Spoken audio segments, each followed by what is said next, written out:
Hakika ni kusalimu kwa jina la Jamhuri ya Muungano wa Tanzania. Kazi itakuwa inaendelea popote pale ulipo. Karibu sana tuweze kutazama habari za michezo na burudani usiku wa leo. Lakini toe kongole kubwa kwake Najma Abdalla sambamba na bibi Ramna Jabu na Beatrice Eric ambao walikuletea hapa habari za kitaifa, habari za kimataifa na habari za biashara na uchumi. Lakini hivi sasa ni wasaa kwenda kuiangaza yaliyochomoza kunako upande wa habari za michezo na burudani. Na bila kupoteza wasaa tukawatazame wawakilishi katika michuano ya CAF klabu ya Simba, ambapo kikosi cha Simba ambao ni wawakilishi wa Tanzania na ukanda wa Afrika Mashariki na Kati kwa sasa kwenye michuano ya CAF ngazi ya vilabu barani Afrika inatarajiwa kusafiri ama kufunga safari alfajiri ya kesho kuelekea nchini Morocco tayari kwa mchezo wao wa mkondo wa kwanza wa fainali ya kombe la shirikisho utakaochezwa Mei 17 mwaka huu dhidi ya wenyeji wao klabu ya RS Berkane. Mwanamichezo wetu Juma Abdurrahmani ndiye shuhuda wa taarifa hiyo.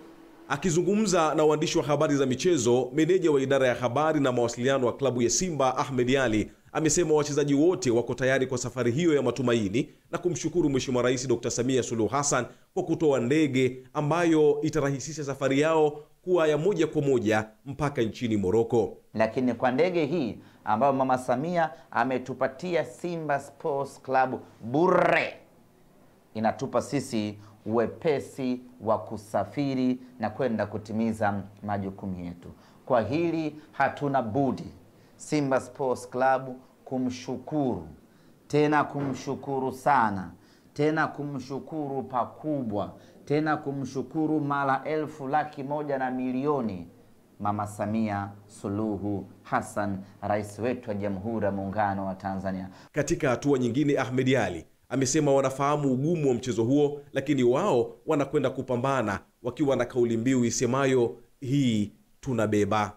Katika mchezo huu wa fainali tunakwenda na kauli mbiu inayosema tunabeba. Hiyo ndiyo kauli mbiu yetu kuelekea katika mechi zetu ama mechi yetu ya fainali. Tunaposema tunabeba, tunamaanisha ubingwa wa Afrika. Safari hii Simba Sports Club tunabeba. Sambamba na hilo, Ahmed Ali ametumia nafasi hiyo kutangaza bei ya viingilio vya mchezo wao wa marudiano na RS Berkane utakaochezwa Mei 25 kwenye uwanja wa Benjamin Mkapa jijini Dar es Salaam. Ukiangalia mechi zetu zote za CAF, mzunguko ilikuwa ni shilingi 5,000. Hii ni mechi ya fainali, tumeongeza mzunguko ni shilingi 7,000. VIPC itakuwa ni shilingi 20,000, tuko pale pale. VIPB itakuwa ni shilingi 30,000, bado na yenyewe ni pale pale. Ni viingilio ambavyo kila mtu anaweza kumudu. Mimi ni Juma Abdurrahmani na hii ni Channel 10.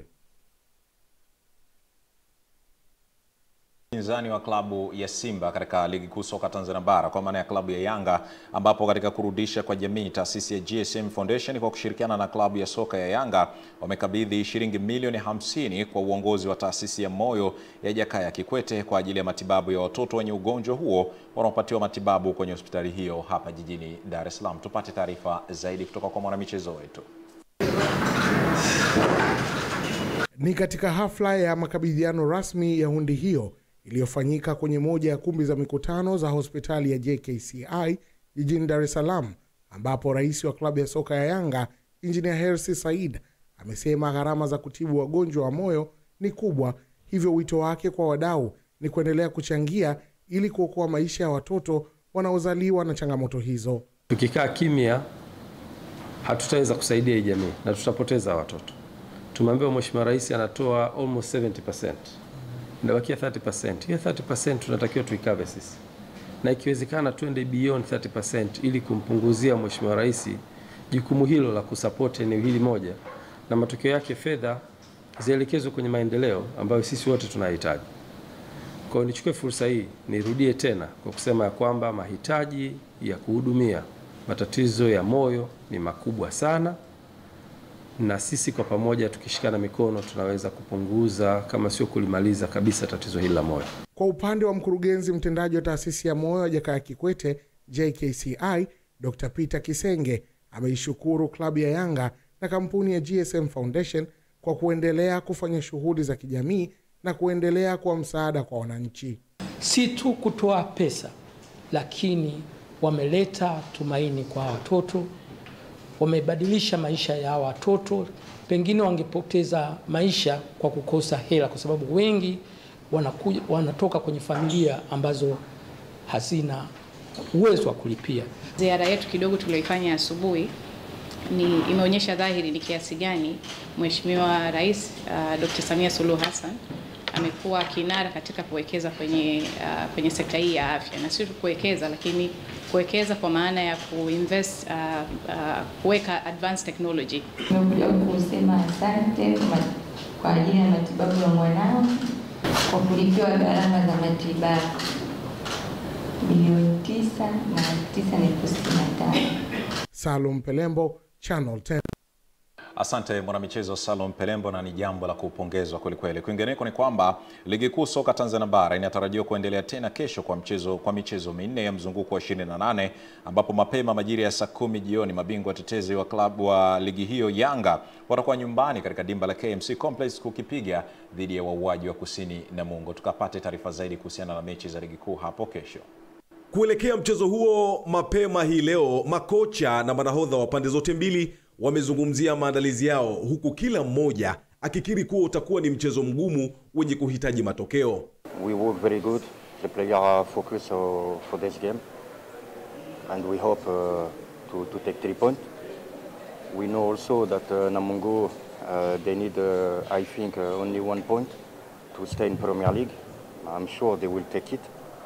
Tunatambua umuhimu wa mechi. Yanga wao wanagombea ubingwa na sisi tunajinasua huku chini, ambao hatuko katika mazingira mazuri sana, lakini kubwa mimi naamini vijana watafuata maelekezo na kesho watu wa Dar es Salaam wataona burudani nzuri. Niseme tu kwamba mchezo utakuwa ni mzuri kulingana na namna ambavyo tumeandaliwa. Kwa niaba ya wachezaji wenzangu, kikubwa Mwenyezi Mungu atujalie, atuongoze, atusimamie kile ambacho walimu wetu na benchi la ufundi kwa ujumla wamekiandaa kwa ajili ya mchezo wa kesho, tukakitimize katika mchezo wa kesho. Mchezo mwingine wa ligi kuu hapo kesho, wenyeji Azam FC watapepetana na Dodoma Jiji, ambapo makocha wamezungumzia maandalizi yao. Not lucky, but we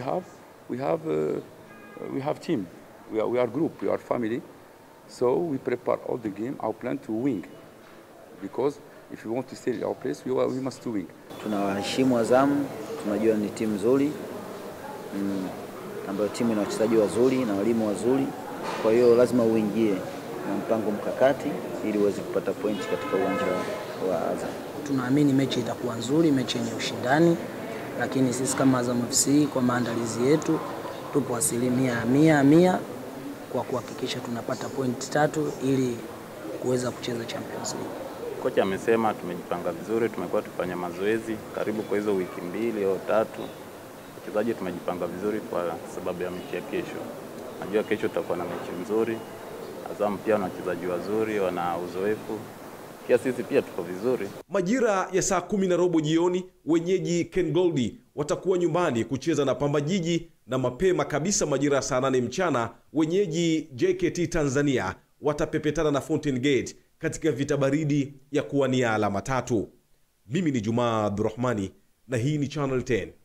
Asante shabiki wa timu mbalimbali. Na kwenye matokeo ya games za leo kwenye ligi kuu soka Tanzania bara, mechi ya mapema leo, wenyeji Tanzania Prison wameibuka na ushindi wa mabao 2-1 dhidi ya Coastal Union, na at least kujiweka kwenye eneo zuri la kusalia kwenye ligi kuu, wakati mtanange ambao unaendelea hivi sasa ni kati ya Kagera Sukari ambao wao wanakipiga dhidi ya Mashujaa, na mpaka sasa anaingia mtamboni Mashujaa walikuwa wanaongoza kwa bao 1-0. Na mchezo wa leo kama Kagera atapoteza, basi itakuwa ni timu ya pili kuporomoka daraja kwa msimu wa 2024 na 2025. Tutoke hapo tukatazame taarifa nyingine, ambapo bado tukiwa tupo kwenye maombolezo ya kifo cha nguli wa habari hapa nchini, ambapo wadau wa michezo nchini wameendelea kutoa salamu za pole kwa ndugu, jamaa na marafiki wa aliyekuwa mtangazaji nguli na msemaji mkuu wa serikali ya Mapinduzi Zanzibar, marehemu Charles Hilary Mkwanga alifariki dunia mapema Mei 11 mwaka huu wakati akikimbizwa kwenye hospitali ya taifa ya Muhimbili tawi la Mloganzila kwenda kupatiwa matibabu. Wakizungumza na Channel 10 michezo, baadhi ya wadau wa michezo kutoka vyombo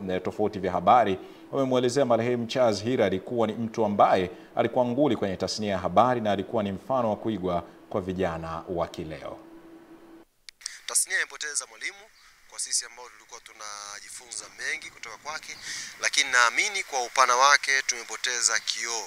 Tumepoteza jabali kubwa ambalo tulikuwa tunamtazama kama kioo kwa waandishi wa habari. Na fahamu wako vijana wengi, wako watu wengi ambao walivutiwa na tasnia ya habari kwa sababu ya umahiri, umaridadi na weledi mkubwa ambao alikuwa nao mzee wetu Charles Hilary. Ni moja kati ya broadcasters bora kabisa wa muda wote, watu ambao tulikuwa tunawatazama na kuwasikiliza na kutamani kuwa kama hao, watu ambao pia tumejifunza mengi sana. Kwa hiyo ni msiba mkubwa, na wapa pole wanatasnia, familia na watu wote ambao wameguswa na msiba huu, na tumuombe marehemu Mwenyezi Mungu amlaze mahali panapostahili. Lakini pia yule alikuwa anaitwa Kiraka, watu wengi hawajui. Chazi nakumbuka kwenye media fulani alikuwepo, ilikuwa ukimweka kwenye charanga anafanya kazi, ukimweka kwenye kandanda anafanya kazi, lakini ilikuwa inavutia zaidi pale akiwa anatangaza mpira na usemi wake yule moya alikuwa anaburudisha. Kwa hiyo mimi nimekuwa mmoja wa wanufaika wake, lakini Mwenyezi Mungu amempenda zaidi Charles Hilary na hatimaye hatuko naye. Miongoni mwa watangazaji ambao ukimsikiliza ile lafuzi yake, matumizi mazuri ya lugha ya Kiswahili, unaona kabisa ni mtu ambaye alikuwa amebobea katika hiyo kazi, lakini hata vile vile ababaishi kutafuta maneno sahihi ya Kiswahili katika utangazaji wake wa mpira. Na sasa tuelekee mkoani Katavi katika wilaya Mpanda, ambapo afisa elimu ya msingi halmashauri manispaa Mpanda mkoani Katavi amewapongeza wanafunzi 120 waliochaguliwa katika ngazi ya wilaya, huku akiwaonya kutojihusisha na vitendo vya wizi wanapokuwa kambini. Mwanamichezo wetu Pasco Emmanuel Katona ndio shuhuda wa taarifa hiyo. Akifunga mashindano hayo ya ngazi ya wilaya UMITA, afisa elimu msingi akizungumza kwa niaba ya mkurugenzi wa halmashauri hiyo amesema kuwa jumla ya wanafunzi 120 wamechaguliwa, huku akiwapongeza wanafunzi wa darasa la 7 kushiriki katika michezo. Nafasi hii kuwapongeza sana kwa ushiriki mzuri wa michezo ambao umeuonesha. Naomba mfahamu kwamba kifupisho cha mashindano haya kinaitwa UMITA. Maana yake ni umoja wa michezo, sanaa na taaluma kwa shule za msingi. Wanafunzi wanaopenda michezo hata kwenye taaluma wanafanya vizuri. Niwatie moyo wale wa darasa la 7. Pia amewahimiza wanafunzi kuwa na nidhamu wanapokuwa kambini. Hatutenganishi michezo na nidhamu. Ninyi mlioteuliwa kushiriki kwenye mashindano haya katika ngazi ya mkoa, tunaendelea kuwafuatilia kwenye nidhamu. Na ndio maana idadi mliopo mko wengi kidogo. Meneja hapa amesema tuna kambi ya nje, tuna kambi ya ndani. Tunaanza na kambi ya nje. Naandaa utaratibu wa barua za ruhusa. Hizo barua tutawakabidhi walimu, kwa sababu nyie ndo wanawafahamu. Basi hizo barua mtapewa, mpeleke kwa wazazi. Naam, taarifa hii inatupeleka moja kwa moja kuziangaza habari za michezo na burudani kunako anga la kimataifa. Huyu hapa msimulizi wetu ambaye amesheheni madini ya kutosha. Johan Zarco kutoka timu ya Repsol Honda amefanikiwa kushinda mbio za French Grand Prix kwenye mwendelezo wa mashindano ya mbio za pikipiki ya MotoGP yaliyofanyika jana kule Le Mans nchini Ufaransa. Zarco ambaye ni raia wa Ufaransa anakuwa Mfaransa wa kwanza kushinda mbio hizo za French Grand Prix tangu mwaka 1954 Pierre Moneret wa timu ya Gilera alipofanya hivyo. Marco Marquez wa Ducati Lenovo amemaliza nafasi ya pili, huku Fermin Aldeguer wa Gresini BK8 akimaliza nafasi ya 3.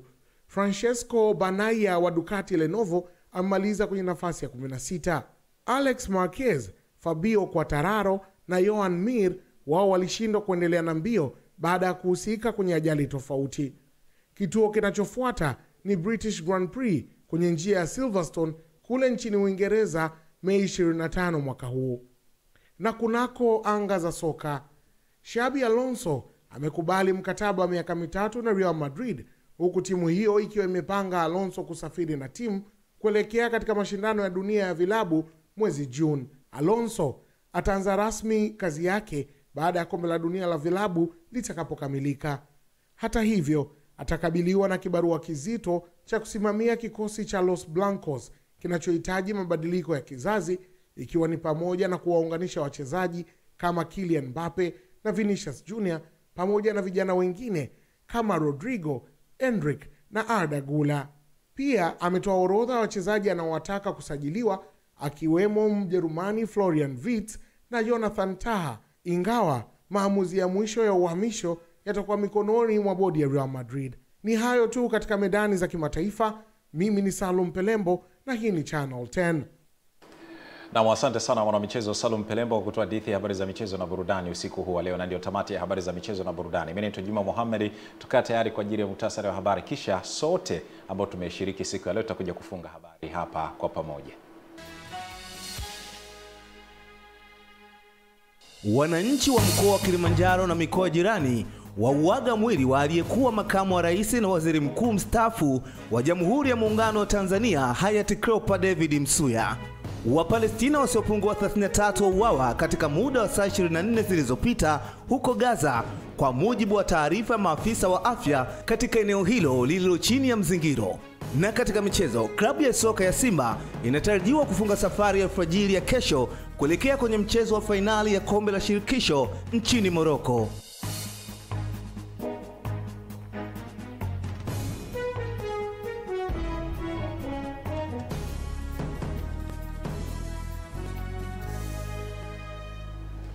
Na mtazamaji, ni hayo ambayo tumekuandalia kwa leo kwenye taarifa yetu ya kutwa toka tulipoanza pamoja pale saa 1 kamili usiku. Kwa niaba ya wote walioshiriki kuandaa taarifa yetu ya habari, mimi ni Najma Abdallah. Tulikuwa sote upande wa habari za kitaifa na kimataifa, na upande wa habari za biashara na uchumi tulikuwa na Beatrice Eric. Hivi punde mwanamichezo Juma Mohamed alikuwa hapa kutufahamisha nini ambacho kimejiri kwa upande wa habari za michezo na burudani. Niseme asante, na sisi tunakutakia usiku mwema. Kwaheri.